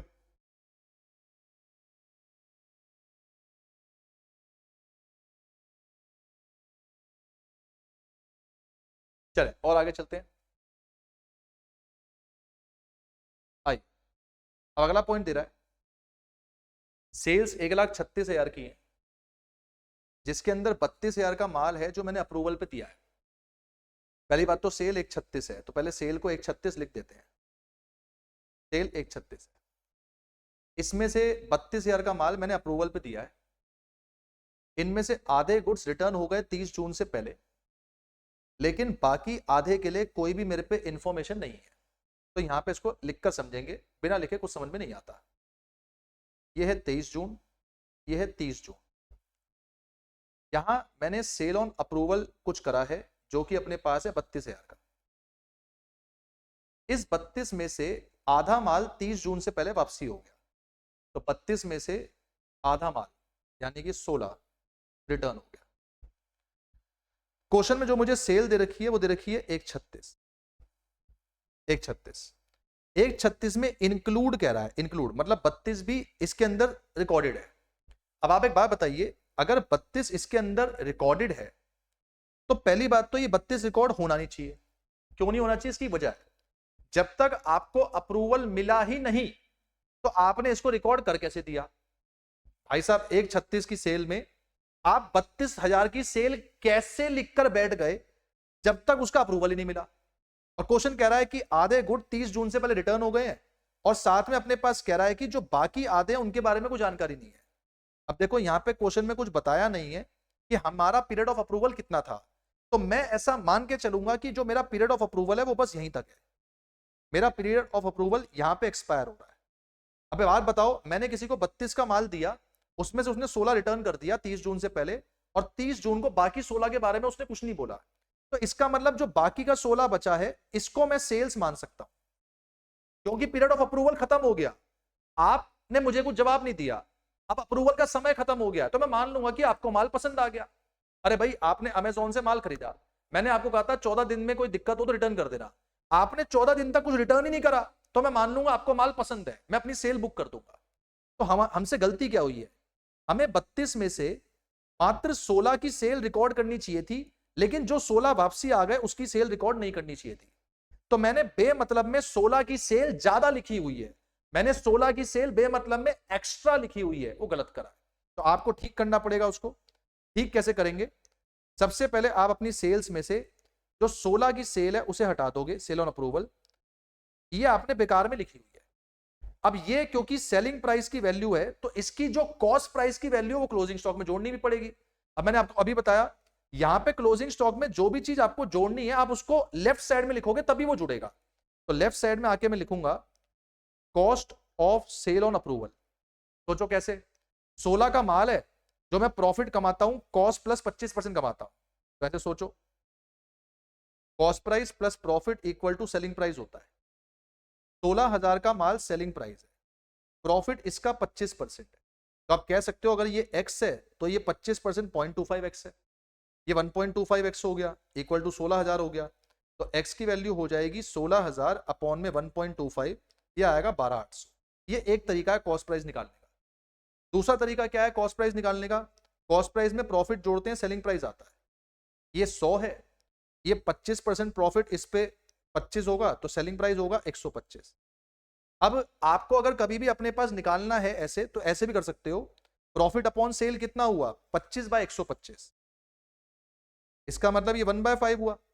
अब सेल वाली वैल्यू को यहां पे पुट कर दो 16,000, तो जब 16,000 को आप यहां पुट करोगे तो देयरफॉर प्रॉफिट हो जाएगा 16 ऊपर जाके मल्टीप्लाई 5 से ये डिवाइड, तो प्रॉफिट अपने पास यहां पे हो जाएगा 3200 रुपए। अब अगर 16,000 की सेल है और उसमें 3200 का प्रॉफिट है, तो कॉस्ट कितने का होगा, 12,800। ये करने के दो तरीके हैं, मैंने आपको एक एडवांस तरीका भी बताया और मैंने आपको एक देसी तरीका जो बचपन में करते थे वो भी बताया, कि ये सेल है, ये एक्स है, प्रॉफिट 0.25 इसके ऊपर है, तो ये 1.25 हो गया, ये 16, तो इसकी वैल्यू 12,800 आ गई। अब जो 12,800 कॉस्ट वाली वैल्यू आई है, मुझे इससे क्लोजिंग स्टॉक को बढ़ाना है, तो 12,800 को मैं यहां लिख दूं। सर आप इसको क्लोजिंग स्टॉक में जोड़ भी तो सकते हो, बेटा वो ना मुझे निकालना है, ये मुझे निकालना है और मैं चाहता हूं कि मेरी वैल्यू बढ़े, तो इसको निकालने के लिए मैं जब डेबिट में डालूंगा तभी इसकी वैल्यू बढ़ेगी, नहीं तो वैल्यू नहीं बढ़ेगी, तो इसको मैं यहां पे आके लिखूंगा। और देखें क्वेश्चन में, अब ये पॉइंट भी हो गया, ये भी हो गया। अब क्वेश्चन में डायरेक्ट एक्सपेंस तो कुछ है नहीं, जीपी अपने पास निकाल लो, 136 में से 16 गया तो ये बचा 120, और 120 के ऊपर हम लोग जो जीपी कमा रहे हैं, एक और करना, अभी निकाला मैंने, cost price plus profit equal to sales होता है, ये 100 है, ये 25 है, तो ये 125 है, तो जीपी ऑन सेल्स कितना होगा, 25 अपॉन 125। अगर मैं इसको परसेंटेज में निकाल लूं तो ये सॉल्व करके 20% आएगा। इसका मतलब अगर मेरा प्रॉफिट कॉस्ट पर 25% होता है तो मेरा प्रॉफिट 20% किस पे होगा, सेल्स पर। इसको निकाल लो, जब आप इसको निकालोगे 1/20 का 20%, तो ये प्रॉफिट मेरा निकल कर आ जाएगा 24,000 रुपए। बस क्वेश्चन खत्म, इसे सॉल्व कर लीजिए, तो यहाँ पे सॉल्व करके ये आंसर निकल कर आ जाएगा 480, 24, 24, 16, 12,800, 24,000, ये मेरा निकल कर आता है 580800, इसमें से माइनस कर देंगे 120, तो ये निकल कर आ रहा है 460800। शायद ये आएगा, एक बार इसको चेक कर लें, 460800। This was the particular question, इसको इस तरीके से अपने पास जो है वो करना होगा, ये इसका तरीका था।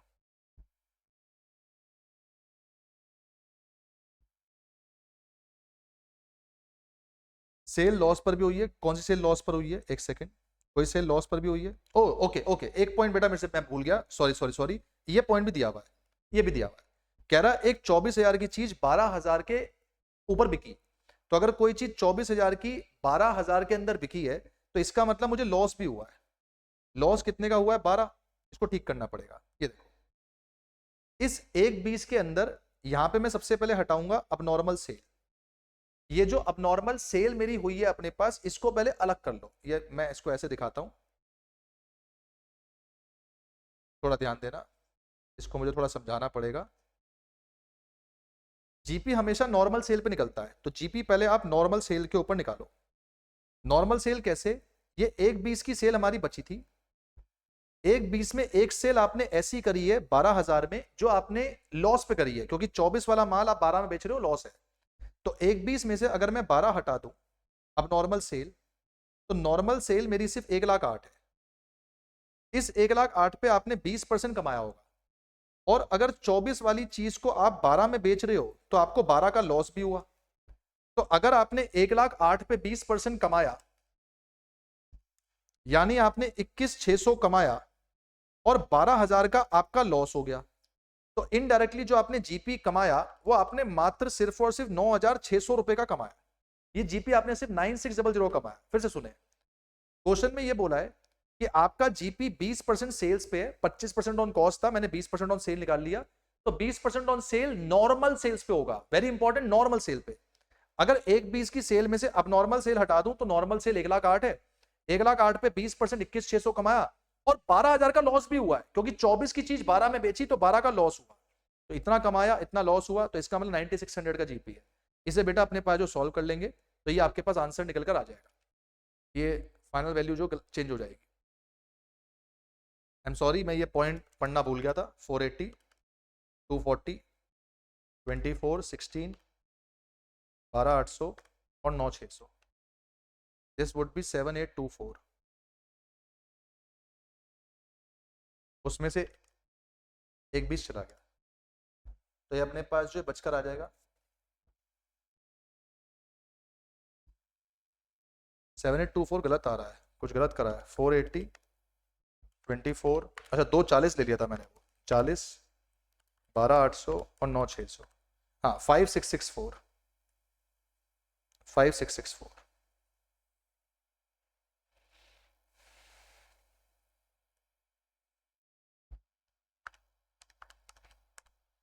ये आ जाएगा 446400। This would be correct answer, ये आपका आंसर है।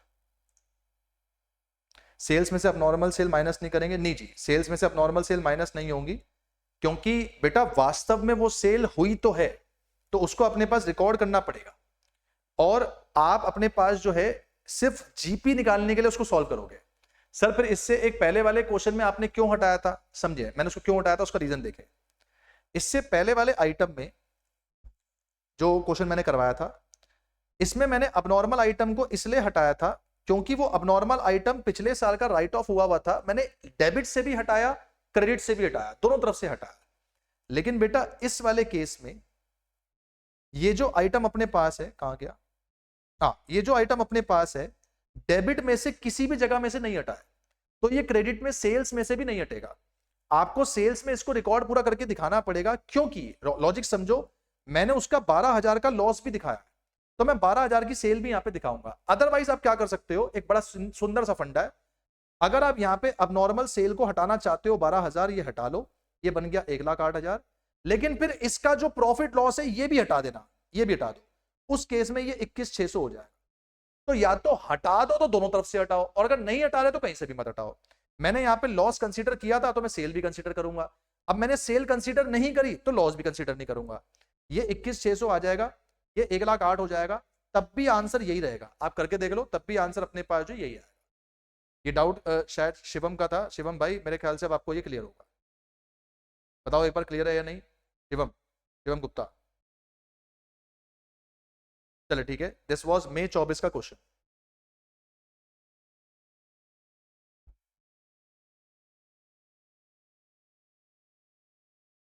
और आइए एक बचा है जून 24, वो भी देख लीजिए।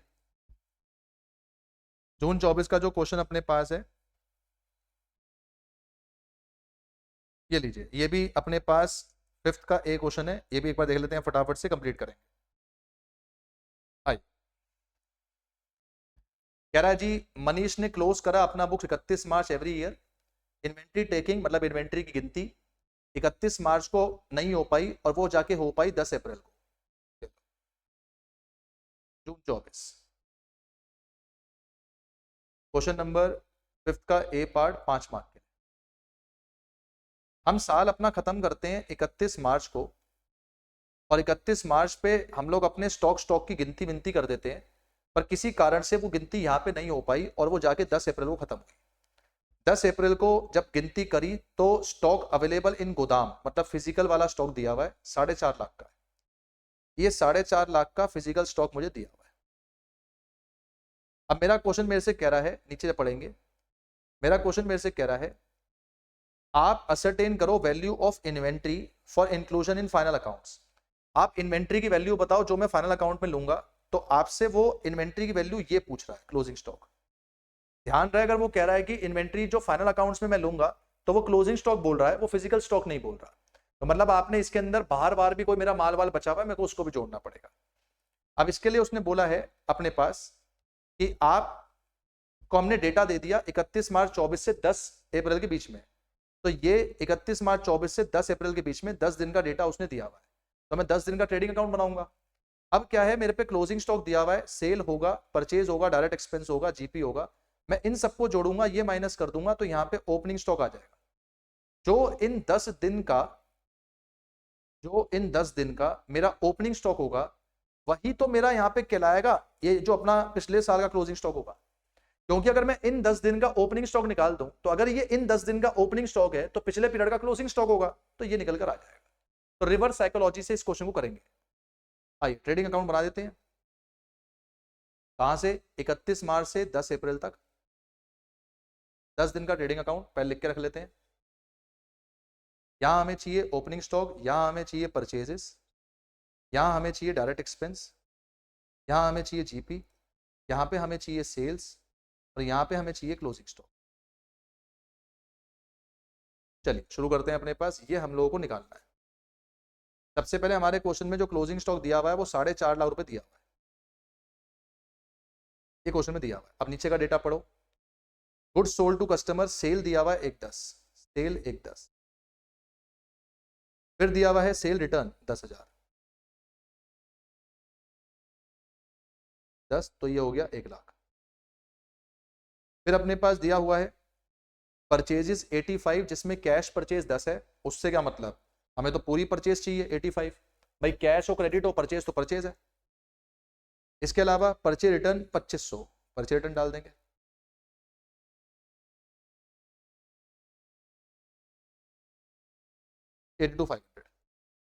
अब क्वेश्चन में यहाँ पे पॉइंट दिया हुआ है, 5th पॉइंट, इसको बड़े ध्यान से पढ़िएगा, ये मेन है।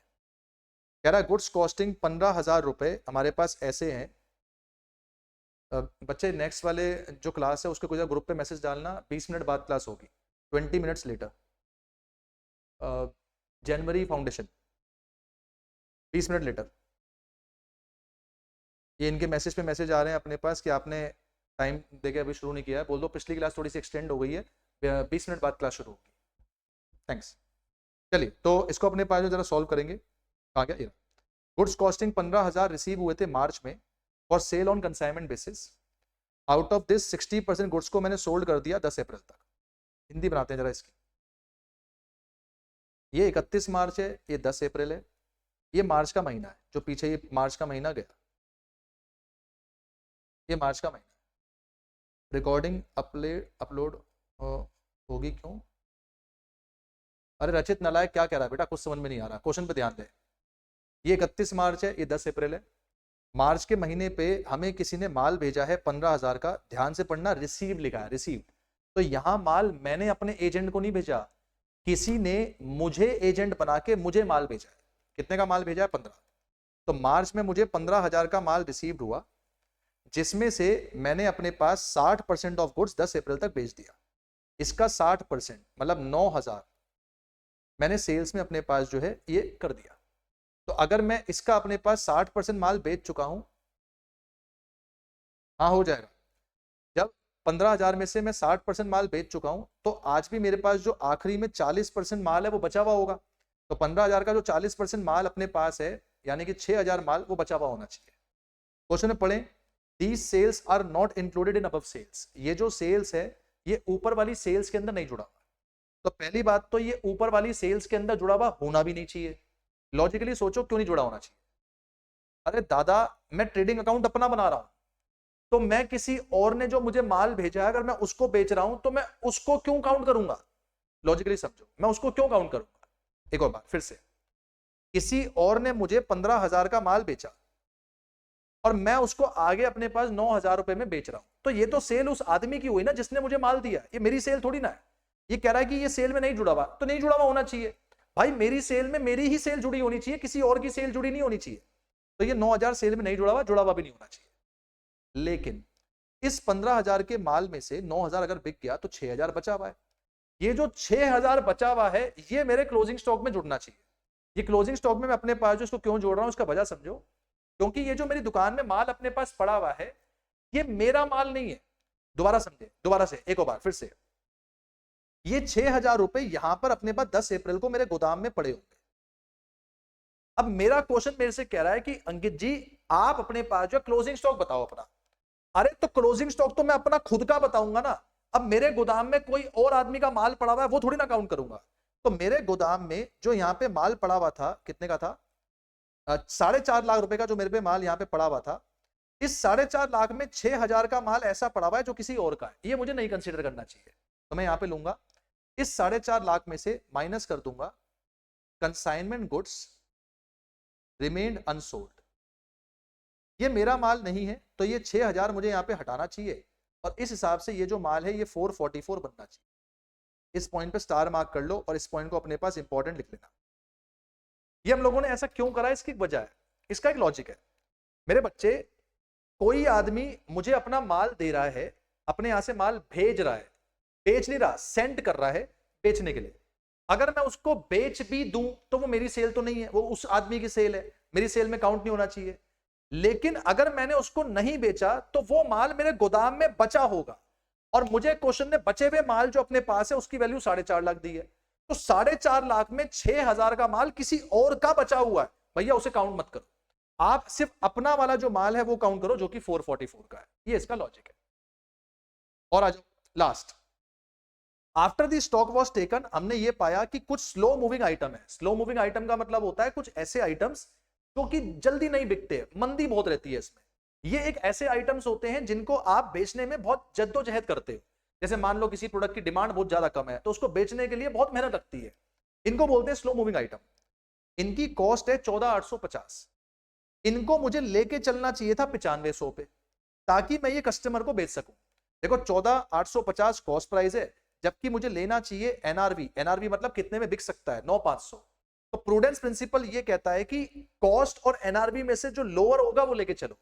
जब आपको पहले दिन से पता है कि आपका माल 14,850 वाला सिर्फ 9,500 में बिकेगा, अरे भैया तो उसको काउंट भी 9,500 में करो। आप बेकार में उसको 14,850 पे काउंट कर लोगे तो ठीक बात नहीं है, क्योंकि अगर आपने उसको 14,850 पे काउंट कर लिया तो आपने बेफिजूल में उस इन्वेंट्री की वैल्यू ज्यादा दिखा दी। तो आप 14,850 वाली चीज को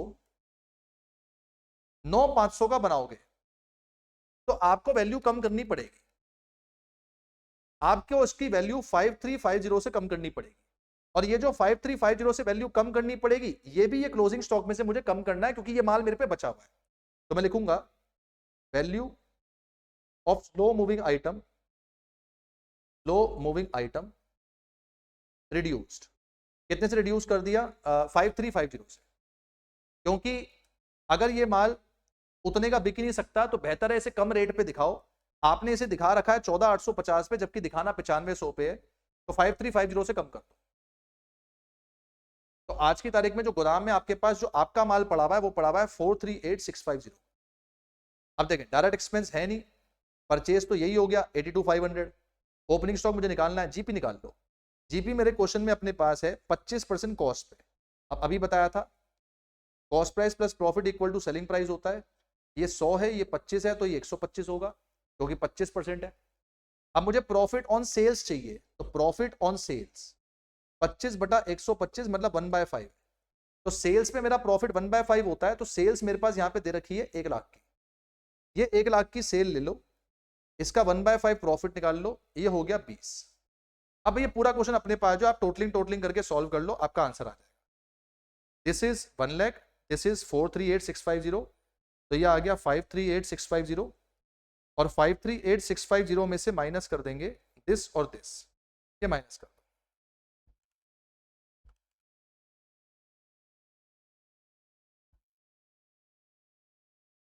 तो ये आ जाएगा 436150। This would be my closing stock, जो कि मेरा आंसर जो है निकल कर आ जाएगा। बताइए 436150 क्लियर है बॉस? फटाफट से बताएं। बस 10 मिनट। क्लियर है बेटा? तो खास बात क्या है कि इन्वेंट्री का जो क्वेश्चन है क्वेश्चन नंबर 5 में आएगा। अब क्वेश्चन नंबर 5 में इसका क्वेश्चन ज्यादातर बनता है, कभी कभार क्वेश्चन 1 में या 6 में आ जाएगा, एक आध बार ही आया है बस। ज्यादातर ये क्वेश्चन नंबर 5 में आएगा। इस चैप्टर को छोड़ने का कोई वजह नहीं है, क्योंकि सीए इंटर में आपको इसको दोबारा पढ़ना है, तो बेहतर है आप थोड़ा पढ़ लो। अब इसका क्वेश्चन अगर कभी ऐसा आ जाए जो बहुत ज्यादा ही अजीब आपको लग रहा है, तो आप उसको थोड़ा ड्रॉप कर सकते हो, उसकी जगह बाकी क्वेश्चन कर लेना। लेकिन समस्या ये है, ये क्वेश्चन जहां कहीं भी आएगा वहां ये क्वेश्चन सिर्फ 5 मार्क का आएगा, तो बाकी के 15 मार्क का कोई और टॉपिक होगा। तो अगर आप इस क्वेश्चन को छोड़ोगे तो बाकी के 15 मार्क भी आपके वो छूटेंगे, क्योंकि आप जो क्वेश्चन छोड़ देते हो वो क्वेश्चन आप सिर्फ उसका एक पार्ट नहीं छोड़ते, आपको वो पूरा क्वेश्चन छोड़ना होता है। तो 6 में से पहला क्वेश्चन करना है, बाकी 5 में से जो 4 करने हैं, अगर उसमें आपने इन्वेंट्री वाला पार्ट जहां कहीं पर भी छोड़ा वो पूरा क्वेश्चन काउंट नहीं होगा फिर। तो थोड़ा सा सावधानी बरत के काम करना। मेरे हिसाब से तो करके जाओ, बहुत आसान है, 2-3 क्वेश्चन प्रैक्टिस करोगे हो जाएगा। So this was all about this. आगे इसको नेक्स्ट क्लास में और लेके चलेंगे। कल के एमटीबी का सोल्यूशन की अभी भेज देता हूं, अभी भेज देता हूं। हाँ व्हाट्सएप अपने पास जो है वो मैं देख लूंगा अभी। चलो ठीक है, बाकी इसको नेक्स्ट क्लास में और आगे लेके चलेंगे। आप लोग इसको पूरा बढ़िया तरीके से रिवाइज कर लीजिएगा। Thank you so much, that's all, bye bye, next class में मिलेंगे।